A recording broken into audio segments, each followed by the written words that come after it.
Cəlilabadda 12 və 14 yaşlı uşaqlar baltadan xəsarət alıb. Globalaz reporta istinadən xəbər verir ki, hadisə rayonun İştəpə kəndində qeydə alınıb. İlkin məlumata görə kənd sakini qardaşı, qızı və oğluna balta ilə müxtəlif bədən xəsarətləri yetirib. Onlar Cəlilabad Mərkəzi rayon xəstəxanasına çatdırılıb. Hadisəsin təfərrüatları dəqiqləşdirilir. Faktla bağlı araşdırma aparılır.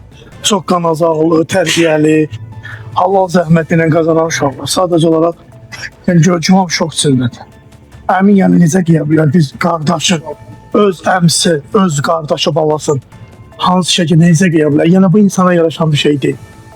Ümumiyyətlə bu əmdə nəsə bir adı vardı bunlarla bağlı yenə. Əminim valla bilmirəm bu anla bağlı nə problem olduğunu bilmirəm. Sadəcə olaraq əmsi təzə çıxmışdı içərdən. Yəni zindanda idi, təzə çıxmışdı içərdən. Yəni biraz içkizad içəriydi. Qız uşağı dünyasını dəyişdi, oğlan uşağı da beyin travmasından sümük qırığı əşkar olunub. Bəli, bəli.